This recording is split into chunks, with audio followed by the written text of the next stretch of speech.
Jay Huseman, and I am Fan for Racing Sharon. We're reviewing the NASCAR Xfinity Series race today at Circuit of the Americas. Welcome to the show, Jay. Thank you. I'm excited to be here. I know it's been really busy matching up times here. I will say this, I can't wait to watch the race. I had to listen to it on Sirius XM while I was traveling, but it sounded, and from what I got from it, great race. Super excited to watch it and really excited to just talk about it here on Fan for Racing.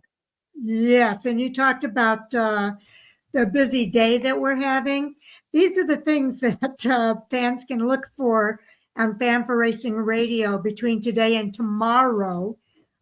We've got our Hot Topic Sound Off, Jay, at 10 o'clock Eastern, 9 o'clock Central. That's a live stream, and Jay and I will be hosting that. Then Jay and I are doing the Xfinity Series review now. Sal and I will be doing the Cup Series review a little bit later. And we also have a driver interview. ARCA West driver Kyle Keller will be on the show, and we'll be doing an interview with him. So watch for that stream to be coming soon as well. Is that going to be part of the Cup Series review, or is that going to be separate? It's going to be separate because we've got different playlists. So we do have an interviews playlist over at Fan for Racing Radio on YouTube. And so to see just the interviews, you can go to that playlist for the reviews, previews, interviews, and Hot Topics will all have their own playlist. Okay, I gotcha. Okay, so let's go ahead and get started with the Xfinity Series. I know that they raced this weekend at Circuit of the Americas. I thought we saw a pretty good race. You want to give a general overview of your thoughts? From what like I said, listening to it on the radio, good race. There's some great action. I don't think the adjustment to the track was a factor. Maybe provided some of the racing action we saw, because again, it does kind of keep the cars bunched up. What they cut away from the track was a little bit of a straightaway, which would allow, I know Kyle Larson was one from the Cup Series saying to stretch it out if you got the horsepower and get away. So overall, like I said, I thought it was a great race, as was the Cup Series. I don't know what you could ask for when it comes to especially a road course. I think it delivered everything fans are looking for in a road course race for sure. I would 100% agree with you. I thought the racing was fantastic.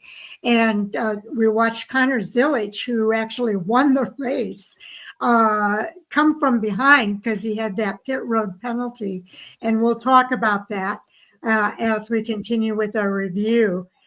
He did overcome the adversity of that pit road penalty to win at Circuit of the Americas. It's hard to put Connor Zilisch off his game because he's proved over and over again, no matter what happens, he's able to persevere and still be able to come through with a win. And he did it in the Xfinity Series. Zilisch won the Focused Health 250 Xfinity Series race. It was his second victory in as many road course starts for the series. So he also won at Watkins Glen, if you remember, last year. So Cup Series regular William Byron ended up finishing in second place. It was a 1.6 seconds behind Connor Zilisch. Then it was Sam Mayer overcoming a late spin to finish in third. Austin Hill and Christian Eckes round out the top five. Then it was Jesse Love, the number 54 of Taylor Gray, Ross Chastain, William Sawalich, and the number 31 of Blaine Perkins. I was so happy for him getting a top 10 finish this week. Byron won the opening stage under caution, while Harrison Burton actually won stage 2 by staying out for points, while the rest of the field flipped their strategy for the start of stage 3.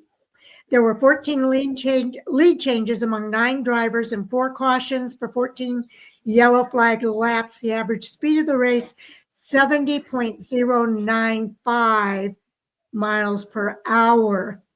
The rookies, Connor Zilic, of course, was the highest finishing rookie.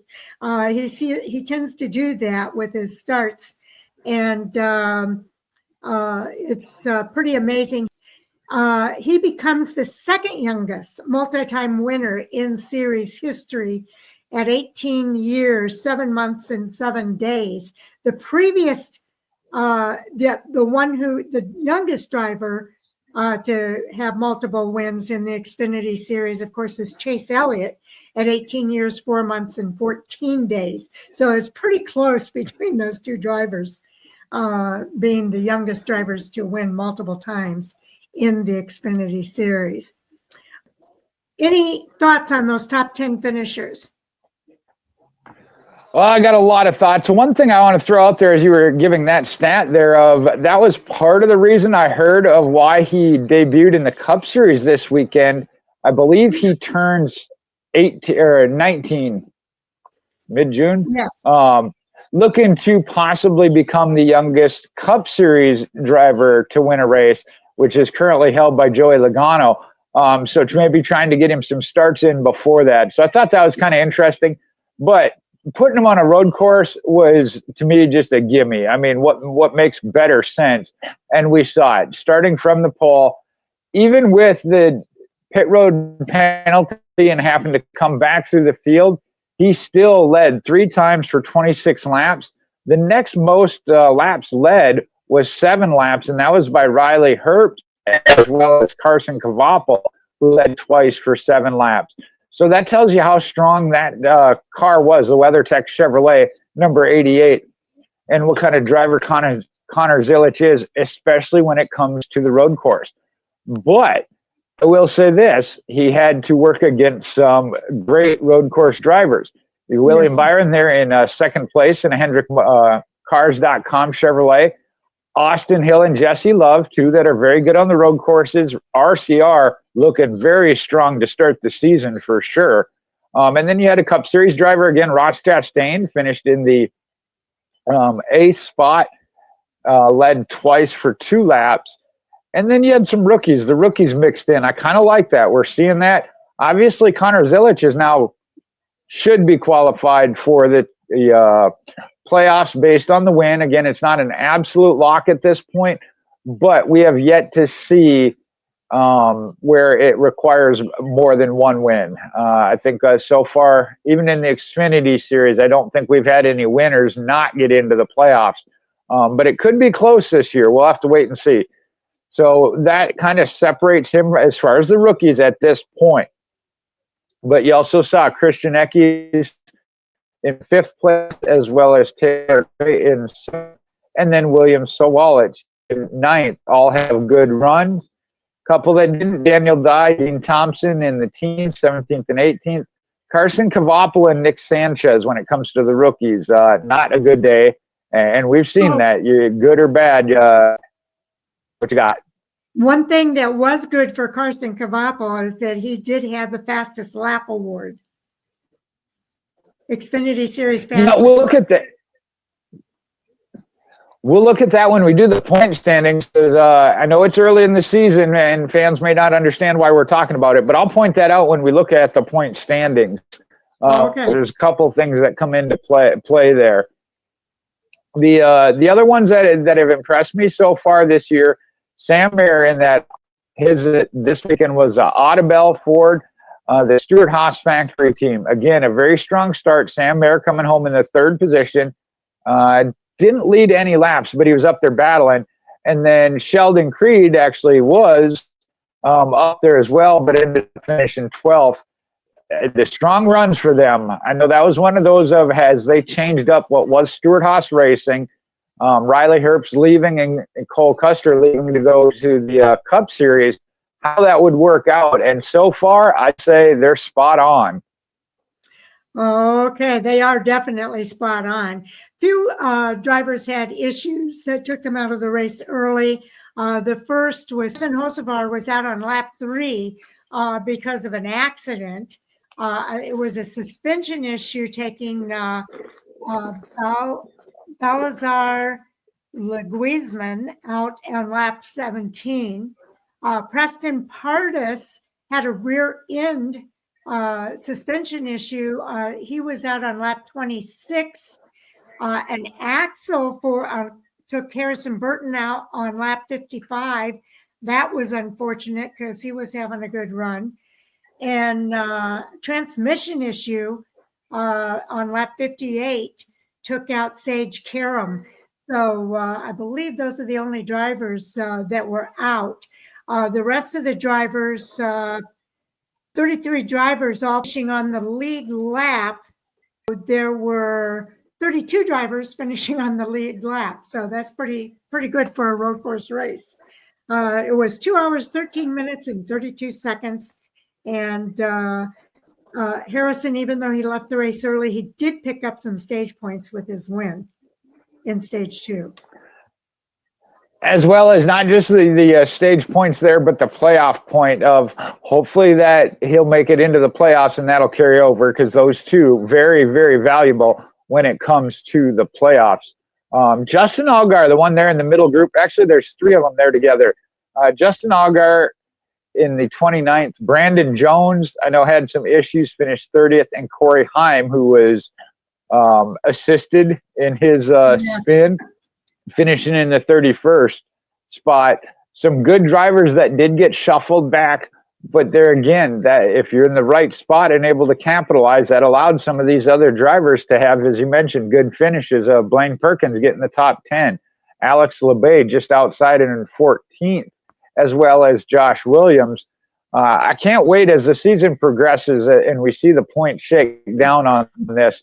I already looked at it, and I know one of the things, Connor Zilic had yet to finish a race this year, so was in a bit of a hole points-wise. The victory puts him up into the playoffs at this point. So that means that 12th and 11th, 12th and 13th spot going to be one to watch already until Connor Zilic gets enough points to be in anyway on that cut line. So we'll take a look at that in a minute.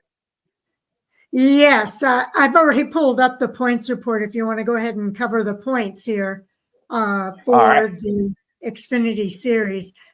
It really is kind of fascinating to watch how this is playing out. Well, we've talked about the early strong run by Richard Childress Racing. Austin Hill and Jesse Love, your top 2, each have a win. Austin Hill having 9 playoff points, though, and then Jesse Love with only the 5 for getting the victory. But they're separated by 13 points between the 2 of them. Then it is 1 point back, 14 points back from the lead is Sheldon Creed. Sam Mayer, his teammate now at the Haas factory team, is minus 28. Minus 32 is Justin Allgaier, and Sammy Smith at minus 35. That's your top 6. Then you get into Jeb Burton, had a strong run. I believe he was one of 2 that had finished in the top 10 in both races. Didn't have this weekend, so he drops back to minus 37. Taylor Gray, a rookie, at minus 47, and Christian Eckes at minus 48, another rookie. You're hearing here, it's 1 point difference in all of these. That's what I said, those 1 points can come into play. Harrison Burton's in the 10th spot at minus 49. Another pair of rookies right here, 11th and 12th. Carson Cavapla in 11th. Actually, they're tied. That's why it was. I wanted to make note of it. 11th and 12th. Oh, you're right. I did not see that. Thank you. Yeah. You're right. 11th, 12th, and 13th. All right. Carson Cavapla, rookie. William Sawalich, rookie. And Ryan Sieg, all at minus 54, sitting at 68 points. And the way they have them listed then is a tiebreaker, which right now would go to Travis Cavapla.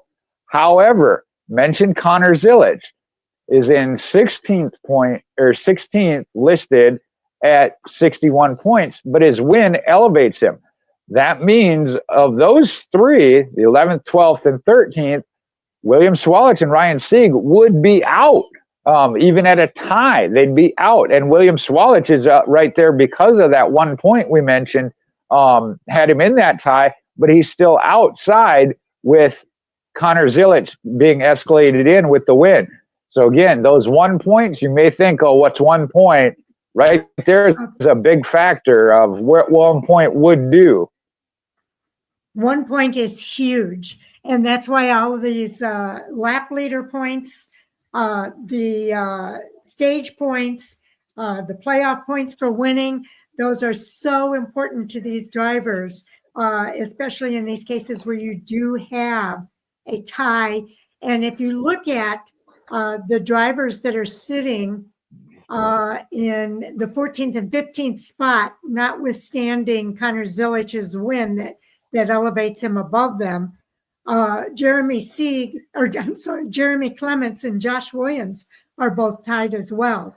So you got a three-way tie at 68 and a two-way tie at 64.